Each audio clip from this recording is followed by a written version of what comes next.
for the past 15 years. So let's f***ing go. Today we're going to go to the gym to hit DTP legs and upper abs. DTP, remember, stands for Dramatic Transformation Principle, but to get more information and the total breakdown on DTP, you must watch an overview episode first before beginning any of the DTP workouts. The DTP exercises we'll be doing for legs today will be in a superset fashion, hitting a leg press, supersetted with calf press. And then we're going to finish off with 5 sets of decline sit-ups, and the whole workout should take us about 45 minutes. The rep progression for the DTP leg workout is going to look like this. Set 1, you're going to hit failure at 50 repetitions on leg press, 40 repetitions for the calf press. You're going to rest for around 45 seconds.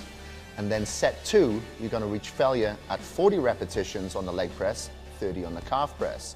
Rest for about a minute now. Set 3, it's going to be 30 repetitions for the leg press, 20 for the calf press. Now you're going to rest for about a minute and a half. So set 4 is going to be 20 repetitions with the leg press, 10 repetitions on the calf press. Now you're into set 5 where you're going to hit 10 repetitions on the leg press, 10 repetitions on the calf press. You're going to wait for about 2 minutes before transitioning back up. Again, you're going to hit 10 and 10. You're going to lower the weight, 20 repetitions and 10, and then 30 and then 20, rest, and then 40 and 30, rest, before finishing again at 50 and 40, and you're done with legs, but you're not done yet. Now we're going to move on to upper abs. You should be reaching failure maybe around 20 repetitions, something like that, but I don't want you to concentrate on counting the reps so much as making the reps count. I just want you to reach failure. You're going to hit a set and then rest for about 45 seconds before hitting the next set and the next and the next until you're finished with 5 sets.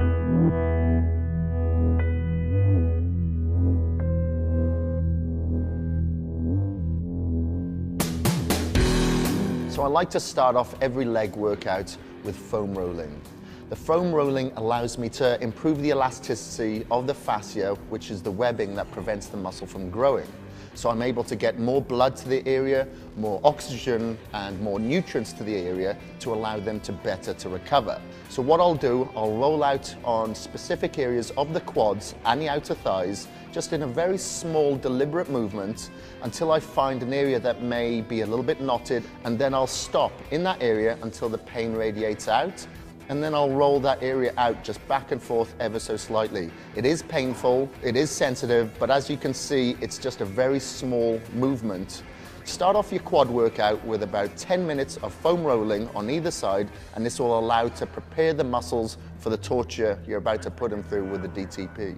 When it comes to smaller body groups, I like to use what's called a trigger point therapy kit. I'm using this specifically today on my calf muscles. So again, I'm starting off by rolling back and forth very slightly on the calf muscles. The calves are very sensitive, so it requires a very small movement to begin with. What I'll also do is use the block that comes in the trigger point therapy kit with 2 balls. What I'll do is place the outer calf muscle on one of these balls in between the soleus and the gastrocnemius muscle. I'll put another ball on the top side of the calf and I'll push together, slowly rolling back and forth. And the idea here is to try to split the gastrocnemius away from the soleus. Calves are a very stubborn area to grow, and a lot of the time it's because of the thick sheath of the fascia that prevents it from growing. So we really need to dig deep and work this area, which is very painful, but you'll get the results and the outcome for it. So now that we've got the foam rolling out of the way, there's one more thing that we need to do, and that's muscle activation stretches. What I like to do is start off with some abductor stretches, just stepping from side to side just to make sure the abductors are totally stretched out and flexible, because again, what I want to do is open the central nervous system from the brain to the muscles. Once I'm done with that, I like to stretch out the hamstrings. Again, putting the hands on the floor, doing an activated stretch, by then moving out until I feel that I'm getting a lot of contraction throughout the torso before just using my toes and my calves to pull my feet in towards my hands. And then I repeat that several more times until I feel that I'm warmed up specifically in that area. And then I'll move to the floor. I'm trying to stretch out my spine here and getting a lot of movement within that area, making sure that the spine is open, going through to my flexors, into my quads, into my hamstrings, again to get that full contraction, and just to make sure that the back is fully warmed up as well. And once we've done that, we're ready to get into the leg workout.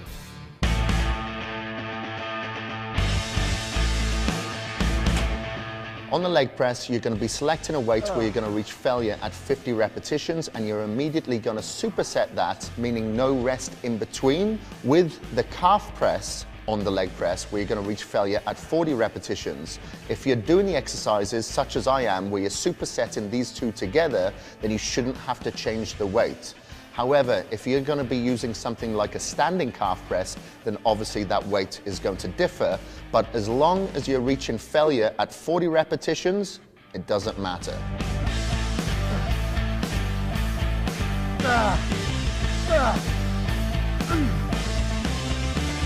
We're on the same machine here, so we shouldn't have to waste any time removing any weights when we're transitioning from that one superset to the other. The calves being a little bit weaker, so you're going to be reaching failure at 40 repetitions anyway.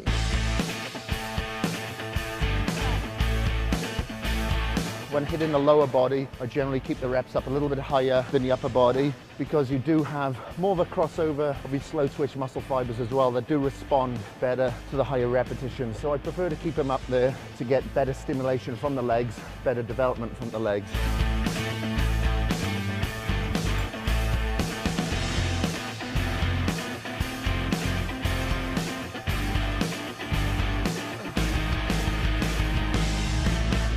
The old school method of building legs is like 3 sets of 10. This is new school, and it's a little bit different. It's going against the grain of what other people think that you should do to attain big legs. But remember, we've got a lot of fast twitch muscle fibers, we've got slow twitch muscle fibers. The legs are built for endurance plus power, so we don't want to leave any stone unturned. That's why we start off with the high repetitions to create the intensity by lowering the rest time.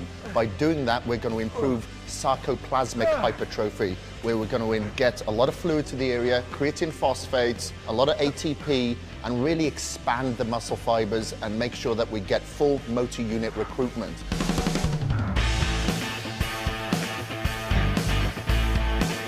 You'll notice sometimes it's absolutely impossible to gauge exactly where you're going to reach failure. Sometimes you will reach failure before the repetitions that you're supposed to reach. If you do reach failure, like I believe I did on around 25 repetitions, my goal was 40. I just rest and pause for a little while.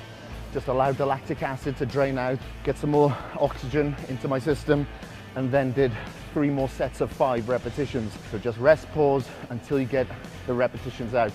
Do not stop until you've hit those reps.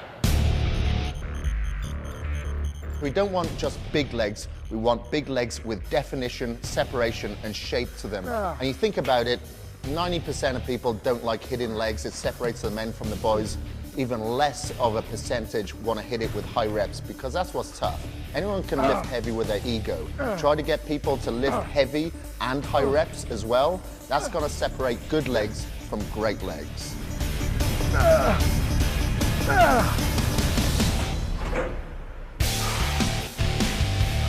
If you've got a leg press like this is a perfect transition to go superset straight from your leg press into your calf press. Otherwise, if you haven't got one like this where you can perform the calf press, just find a standing calf press machine and just superset directly. As soon as you finish here, by the time you've walked over to your calf press, you would have been recovered, so you can get straight into it.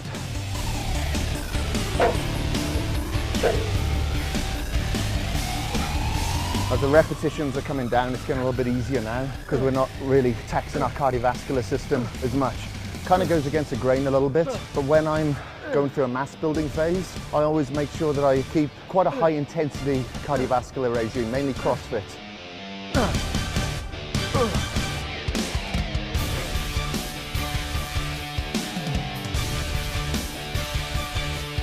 We're at the limit now with calves. We've gone down to 10 reps. We're going to do 4 sets of 10. The reason why I go heavy on the calf press, specifically the gastrocnemius, I find it performs just a little bit better on slightly lower reps, whereas if I'm doing a soleus on like seated calves or something like that, I find that responds a little bit better with high repetitions.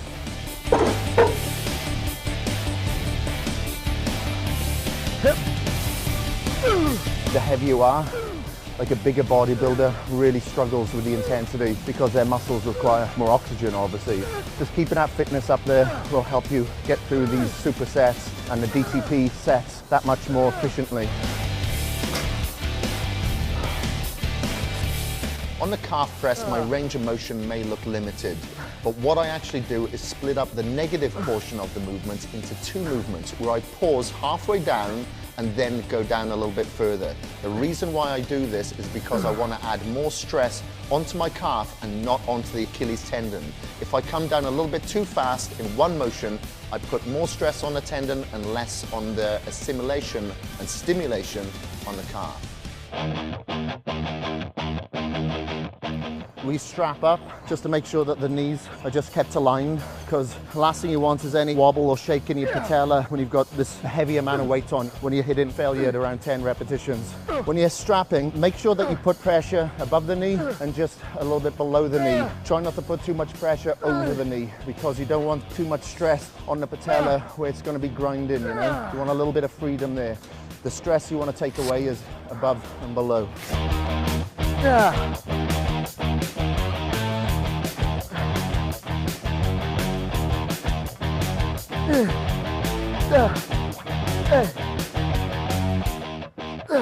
That's my second set of 10 with leg press. So I'm going to lower the weight, just a few plates. So I go back in the same theme as I came back down, where I'll reach failure at 20 repetitions.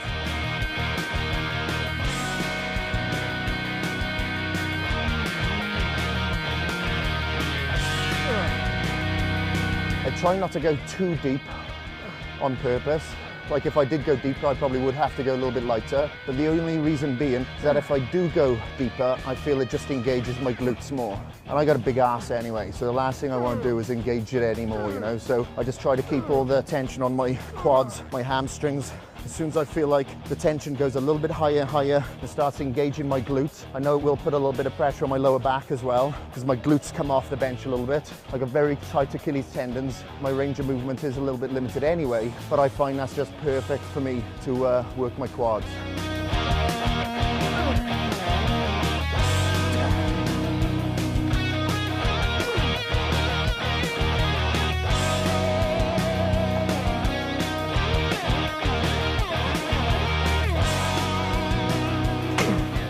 What I'm starting to do now is put my foot placement a little bit higher on the plate.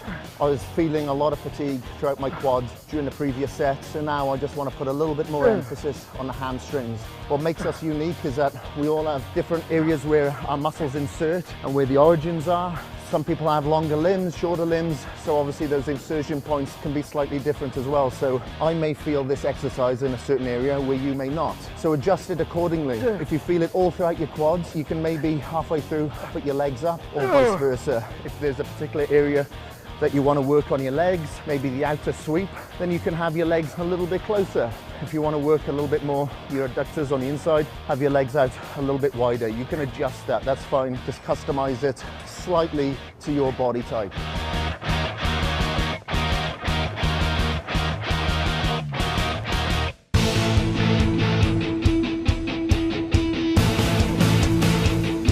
So in the second transition of the DTP workout, what you're trying to do is attain the same amount of weight that you used in the first transition. However, I do understand that lactic acid will set in and you're trying to keep the intensity there, so sometimes you just cannot. The main goal is that you reach failure at that amount of repetitions. So that's the goal here. During this leg workout, I had to go a little bit lighter on the way back down, but that's fine. As long as reaching failure at the acquired repetitions, that's all that matters.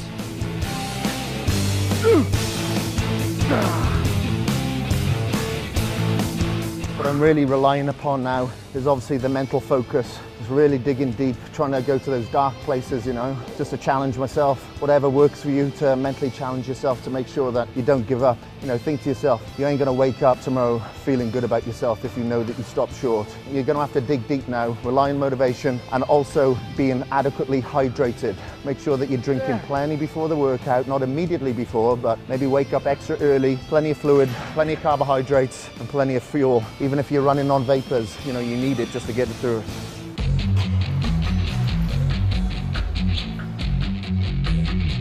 I used to go extremely heavy all the time, week after week, which was great. But as much as my muscles were growing, so were my injuries. I had to come up with a way to continue to train and evolve with myself physically, but without, the results of injury. And this is a perfect way of doing it and continue to get possibly an even better form of muscular physical evolution, Because ever since I've gone, still heavy, but with higher repetitions, the muscle structure and shape has just totally changed. The separation from one muscle group to the next is better. The fullness of the muscle bellies are better. The density within the legs are better. But the size is also there as well. You accomplish absolutely everything you could possibly want to accomplish. You just got to have the balls to just give it a go and kind of go against the grain of what everyone says, The main consistency with this program and any other program is that it's the 110% application, like with legs here, for instance. Leg day doesn't give it a shit if you finished work at 10:30 at night, or it doesn't fit in with your schedule, or if you're on your legs all day, or if you're a builder's labourer, because you've got a very active job. Leg day doesn't give a shit about that. You've got to mentally put yourself in a position where you're going to put all of those environmental issues to one side, and you're going to control your environment, and that shit is secondary. This comes first. Once you're able to have that mental attitude, whether you're traveling, whether you have very little sleep or whatever, this comes first, you'll get the results that you want. Now we're going to move on to upper abs. So what we're going to do is hit upper abs on a decline bench. That decline bench should be around 45 degrees, and you're going to hold onto a barbell as well to add extra resistance. But if your abs aren't strong enough to begin with, just try it